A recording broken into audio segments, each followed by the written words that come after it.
आज हम लोग जानेंगे पीरियोडिक टेबल के एस ब्लॉक के बारे में।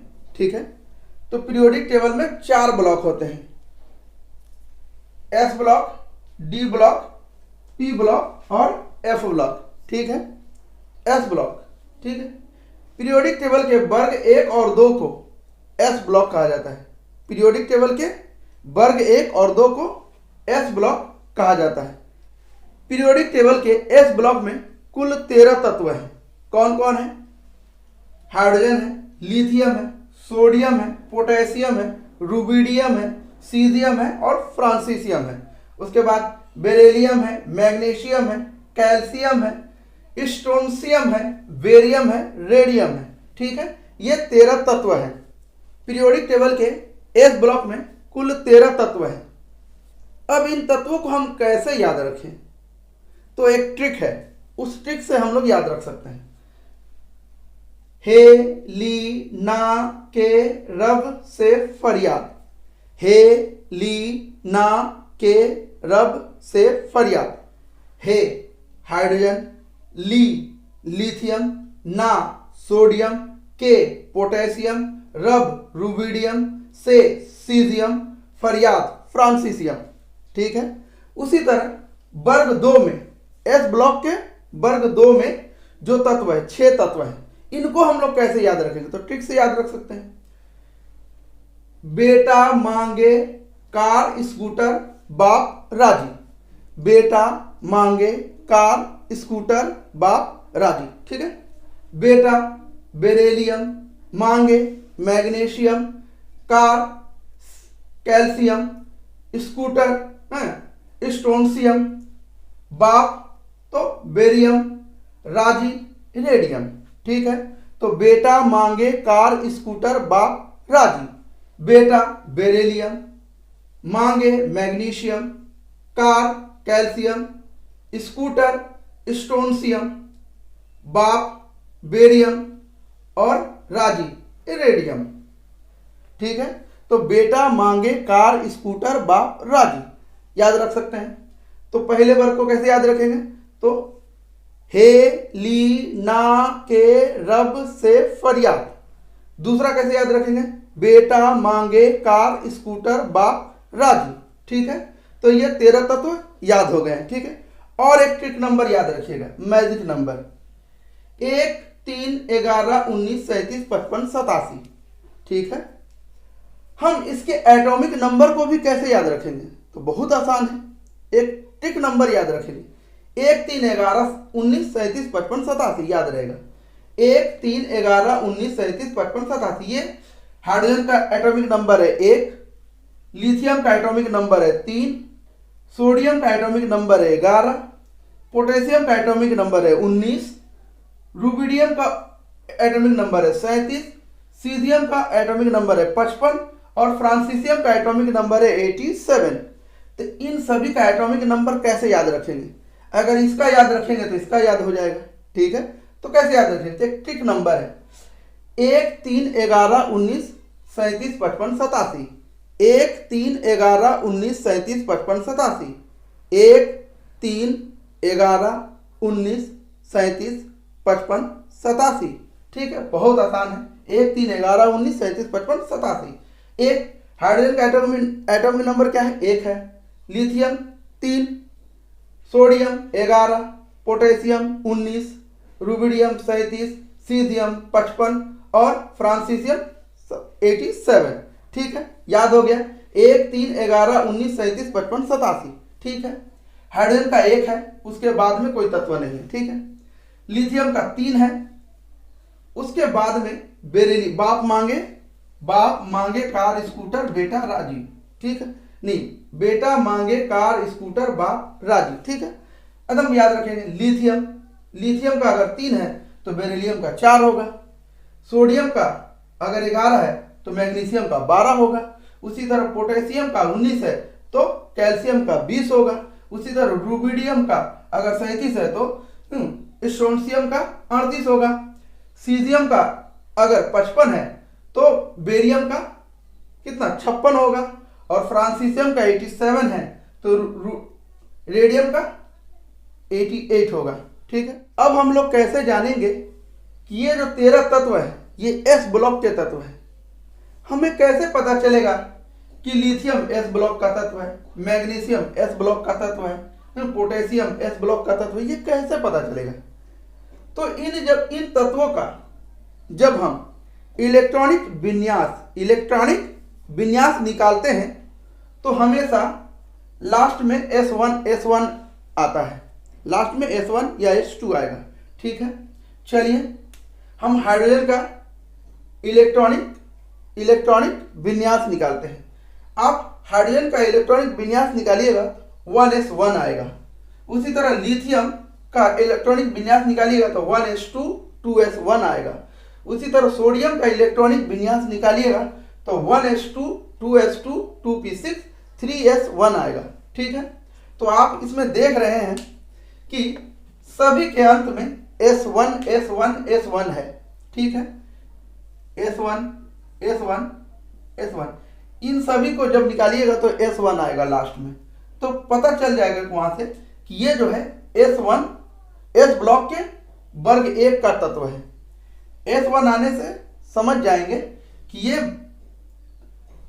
S ब्लॉक के वर्ग 1 का तत्व है। उसी तरह आप मैग्नीशियम का इलेक्ट्रॉनिक विन्यास निकालिएगा तो आएगा 1s2 2s2 2p6 3s2।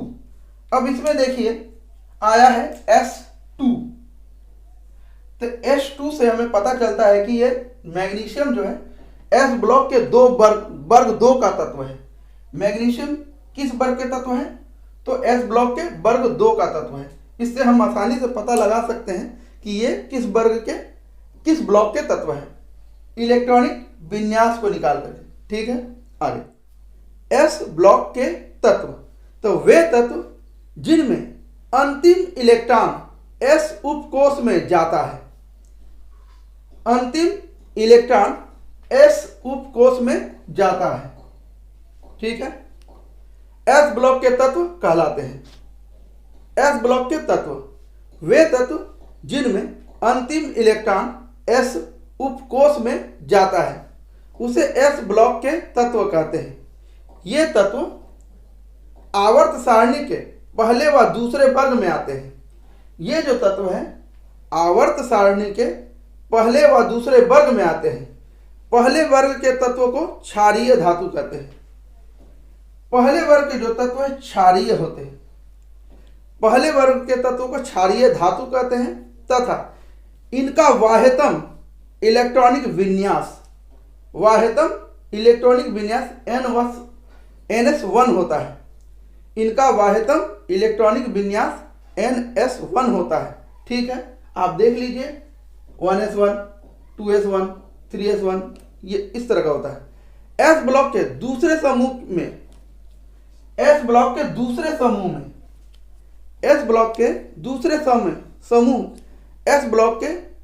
समूह में क्षारीय मृदा धातु को रखा गया है। S ब्लॉक के दूसरे समूह में क्षारीय मृदा धातु को रखा गया है।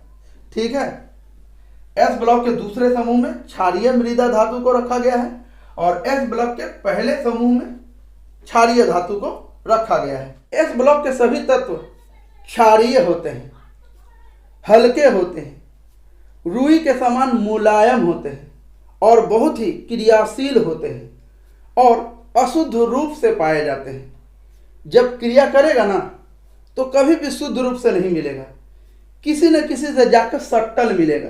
ठीक है, तो जब क्रिया करेंगे तो कभी भी शुद्ध रूप से नहीं मिलेंगे, किसी न किसी से जाके सट्टल मिलेंगे। ठीक है, वर्ग 1 के सभी तत्व क्षारीय तथा वर्ग 2 के सभी तत्वों को क्षारीय मृदा धातु कहते हैं।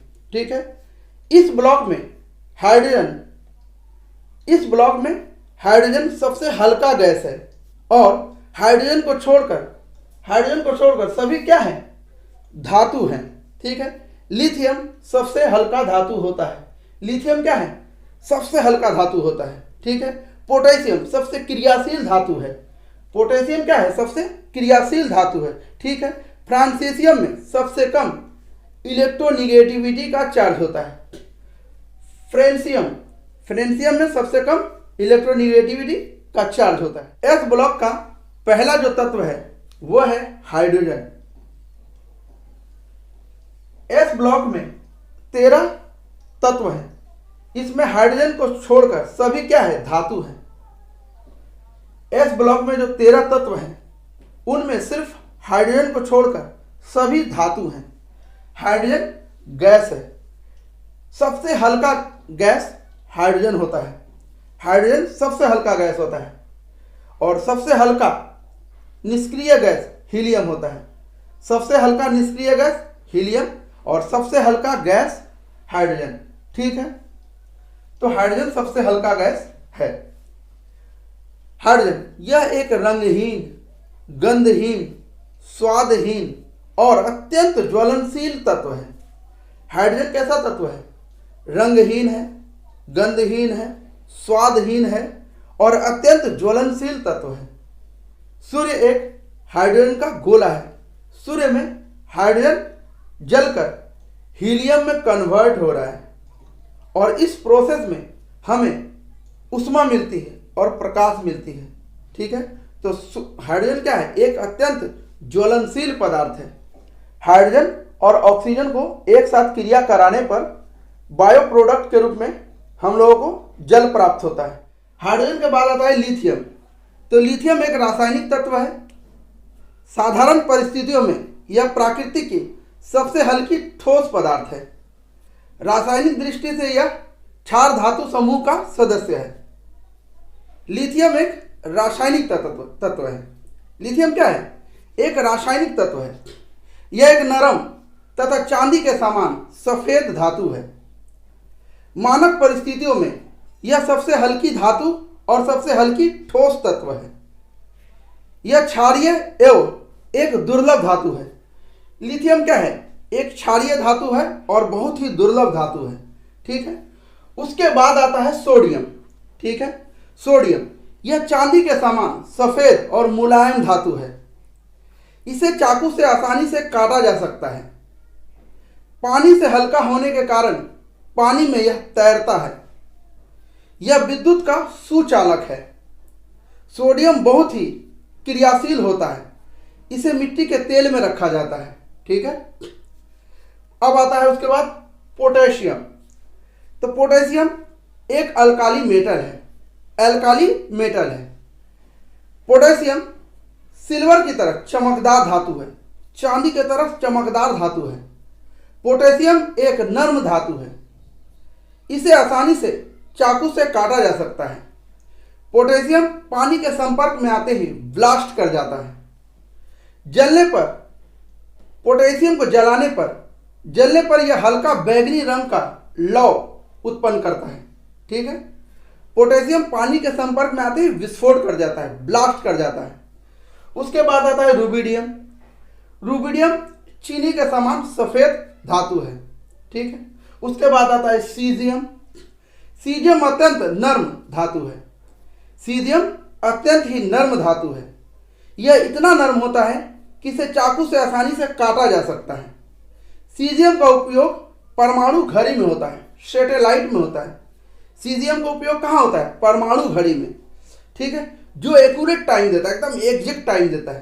ठीक है, वहीं उसी घड़ी से हम लोग समय को मिला के चलते हैं, नहीं तो गड़बड़ हो जाएगा। किसी का 1 मिनट इतना बड़ा होगा तो किसी का 1 मिनट इतना बड़ा होगा।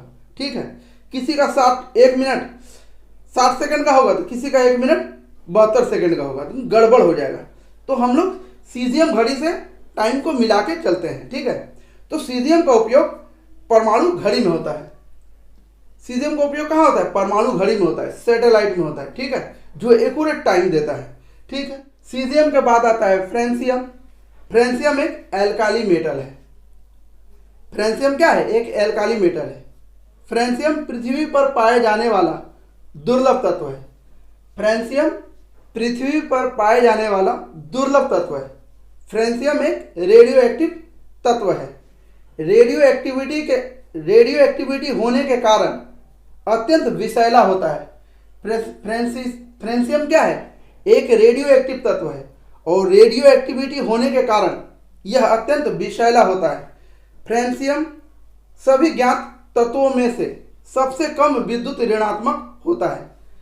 फ्रेंशियम सभी ज्ञात तत्वों में से सबसे कम विद्युत ऋणात्मक होता है। सबसे अधिक विद्युत ऋणात्मक कौन होता है? फ्लोरीन होता है, ठीक है। और सबसे कम विद्युत ऋणात्मक फ्रेंशियम होता है। उसके बाद आता है बेरिलियम, ठीक है। बेरिलियम सिल्वर ग्रे रंग की धातु है। बेरिलियम सिल्वर ग्रे रंग की धातु होती है। बेरिलियम नर्म और भंगुर धातु होता है। बेरिलियम क्या है? बेरिलियम नर्म और भंगुर धातु होता है। बेरिलियम एक्स-रे किरणों के लिए पारदर्शी होता है। बेरिलियम क्या है? एक्स-रे किरणों के लिए पारदर्शी होता है, अर्थात एक्स-रे किरणें बिना किसी रुकावट के बेरिलियम से होकर गुजर सकता है। एक्स-रे किरण जो है बिना किसी रुकावट के बेरिलियम के अंदर से माने बेरिलियम से होकर गुजरता है, ठीक है। तो बेरिलियम सिल्वर ग्रे रंग का धातु होता है। बेरिलियम नर्म और भंगुर धातु होता है। बेरिलियम एक्स-रे किरणों के लिए पारदर्शी होता है, अर्थात एक्स-रे किरणें बिना किसी रुकावट के बेरिलियम से होकर गुजरता है, ठीक है। उसके बाद आता है मैग्नीशियम, ठीक है। मैग्नीशियम भी सफ़ेद होता है। तो मैग्नीशियम सिल्वर सफ़ेद रंग का धातु है। मैग्नीशियम क्या है? सिल्वर के समान, चांदी के समान सफ़ेद रंग का धातु होता है। मैग्नीशियम बहुत ही ज्वलनशील पदार्थ है। मैग्नीशियम बहुत ही ज्वलनशील धातु है। मैग्नीशियम क्या है? बहुत ही ज्वलनशील धातु है। इसे मैग्नीशियम को आसानी से जलाया जा सकता है। कैमरे का फ्लैश लाइट में इसका उपयोग होता है, ठीक है। तो मैग्नीशियम सिल्वर के समान सफ़ेद रंग का धातु होता है। मैग्नीशियम बहुत ही ज्वलनशील धातु है। इसे आसानी से जलाया जा सकता है। कैमरे के फ्लैश लाइट में इसका उपयोग होता है, ठीक है। और भी बहुत जगह होते हैं, ठीक है। मैग्नीशियम के बाद आता है कैल्शियम। कैल्शियम एक मिनरल है, ठीक है। तो कैल्शियम हड्डी और दांतों को शक्ति देता है। कैल्शियम क्या है? हड्डी और दांतों को शक्ति देता है। चट्टानों में क्या है? कैल्शियम पाया जाता है। तंत्रिकाओं और मांसपेशियों के सुचारू रूप से कार्य करने के लिए तंत्रिकाओं और मांसपेशियों के सुचारू रूप से कार्य करने से लेकर रक्त जमने तक कैल्शियम की बड़ी भूमिका होती है, ठीक है। तंत्रिकाओं और मांसपेशियों के सुचारू रूप से कार्य करने से लेकर रक्त जमने तक कैल्शियम की बड़ी भूमिका होती है, ठीक है। उसके बाद आता है स्ट्रोंशियम। स्ट्रोंशियम मैलिएबल और डक्टाइल धातु है। स्ट्रोंशियम क्या है? तो स्ट्रोंशियम एक मैलिएबल और डक्टाइल धातु है। स्ट्रोंशियम विद्युत की अच्छी सुचालक धातु होती है। स्ट्रोंशियम क्या है? विद्युत की अच्छी सुचालक धातु होती है। पानी के संपर्क में आने पर स्ट्रोंशियम, ये जो स्ट्रोंशियम है, पानी के संपर्क में आने पर स्ट्रोंशियम हाइड्रोक्साइड उत्पन्न करता है। पानी के संपर्क में आते ही क्या करता है? स्ट्रोंशियम हाइड्रोक्साइड उत्पन्न करता है, ठीक है। उसके बाद आता है बेरियम। बेरियम भी एक मैलिएबल धातु होती है। बेरियम भी क्या है? स्ट्रोंशियम की तरह मैलिएबल धातु होती है। बेरियम विद्युत और ऊष्मा की अच्छी सुचालक धातु होती है। बेरियम विद्युत और ऊष्मा की अच्छी सुचालक धातु होती है। बेरियम और उसके सभी यौगिक विषाक्त होते हैं, विषैले होते हैं। बेरियम और इसके सभी यौगिक क्या होते हैं? विषाक्त होते हैं। बेरियम सभी हैलोजन्स, ये 17 वाले जो हैलोजन समूह है, तो बेरियम सभी हैलोजन्स और लगभग सभी अधातु, धातु नहीं अधातु, सभी अधातु के साथ प्रतिक्रिया करता है। बेरियम सभी हैलोजन्स और लगभग सभी अधातु के साथ प्रतिक्रिया करता है। बेरियम के बाद आता है रेडियम। तो रेडियम सिल्वर रंग की चमकदार धातु है। रेडियम एक रेडियो एक्टिव तत्व है। रेडियम क्या है? एक रेडियो एक्टिव तत्व है। यह इतना अधिक रेडियो एक्टिव होता है कि इससे निकलने वाली रेडियो एक्टिव किरणें इससे निकलने वाली रेडियो एक्टिव किरणों के कारण यह अंधेरे में चमकता है। यह इतना अधिक रेडियो एक्टिव होता है कि इससे निकलने वाली रेडियो एक्टिव किरणों के कारण यह अंधेरे में भी चमकता है। रेडियम एक नर्म धातु है। तो बेरियम के बाद आता है रेडियम। रेडियम सिल्वर रंग की चमकदार धातु है। रेडियम एक रेडियो एक्टिव तत्व है। यह इतना अधिक रेडियो एक्टिव होता है कि इससे निकलने वाली रेडियो एक्टिव किरणों के कारण यह अंधेरे में भी चमकता है। रेडियम एक नर्म धातु है। तो रेडियम एक रेडियो एक्टिव तत्व है। जिस तरह फ्रांसियम क्या है? फ्रेंसियम एक रेडियो एक्टिव तत्व है। ठीक है, तो फ्रेंसियम और रेडियम एस ब्लॉक के दो रेडियो एक्टिव तत्व है। ठीक है, इस वीडियो में इतना ही। मिलते हैं नेक्स्ट वीडियो में। तब तक के लिए जय हिंद, वंदे मातरम। वीडियो अच्छा लगे तो लाइक कीजिए और वीडियो अच्छा न लगे तो डिसलाइक अवश्य कीजिए। अगर आप चाहते हैं इस चैनल को सपोर्ट करना तो प्लीज़ सब्सक्राइब तो कर ही सकते हैं।